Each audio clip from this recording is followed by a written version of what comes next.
Well, good morning, everybody. This is Deborah Windorf with Divine Jubilee Ministries. And before I get into the word today, I want to make a point of mentioning something. I've been meaning to mention this for quite a while and just haven't done it. I'm in several places. I'm on my personal page, is Deborah Windorf. My ministry page is Divine Jubilee Ministries. Those are both on Facebook. I'm also on the YouTube channel. And those three, can be, we can be removed off of those easy by saying something we shouldn't say that they think we shouldn't say. So that could happen. So just wanted you to know about that. But I'm also on Rumble also, which is more likely not to do that. And it's under D. Windorf. So those are the four places that you can find this broadcast that we're doing. Anyway, back to the word though. This is Psalms 37, and I've read through this today, and this is rich with so many things in it. And we're going to spend some time on this, but it's kind of a long chapter, so I'm not going to go through all of it today. We're going to kind of break this up into sections. So we're going to cover the first 4 verses today. This is Psalms 37, verse 1 through 4, and it's in the Passion Translation. For those of you that don't know, that's a wonderful translation. It's fairly new out there compared to some of the other ones that have been around a long time. But this is Psalms 37, and it kind of speaks to the day that we live in right now. So many things have been going on. And so I just wanted to read this. We're just going to break this up into sections, but I wanted to read this part for you and then hear this and see if this encourages you today, because there's a lot of encouragement to be found in here if you look for it. Psalms 37, verses 1 through 4. Here it goes. Here, first thing it says is gives us advice. Or don't follow after the wicked ones or be jealous of their wealth.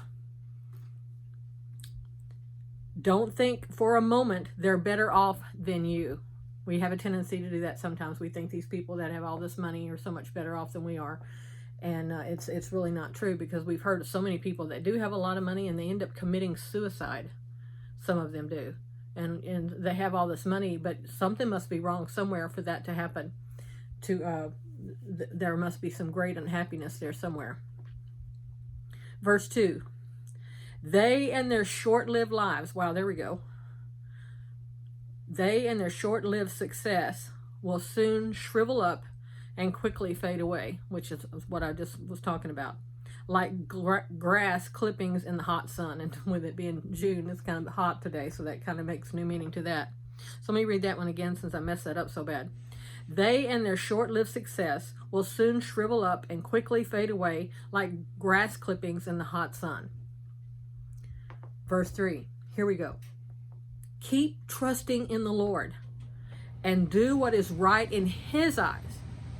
Fix your heart on the promises of God and you will be secure, feasting on His faithfulness. And He's such a faithful God. Last verse. Make God the utmost delight and pleasure of your life. And, there's the condition, and He will provide for you what you desire the most. So those should be encouraging words for us today, that God's going to give us what we desire the most. But there's a condition. Make God the utmost delight and pleasure of your life. That's the condition to get that. So Psalms 37, you might want to read that. It's, like I said, it's fairly lengthy, and it's got a lot of things in there, but we're going to break it up in sections. But just that part right there. Don't be jealous of people that have a lot of money, because their lives are not all that they think it is and all that you think it is sometimes. They have things going on. Like I said, their people are committing suicide and they have money. So obviously money is not everything it's cracked up to be because of that. So be encouraged today. Keep trusting in the Lord, even when it doesn't look like it. We're facing a situation right now, and my husband and I both are saying the same things we've said before. We're not moved by what we see. We're not moved by what we hear. We're moved only by what the Word says. So be encouraged today. What the Word says is very, very powerful, and God stands by this Word, and He causes it to come to pass. So be encouraged today about that. And I will see you next week with the rest of some more of Psalms 37. Have a blessed day.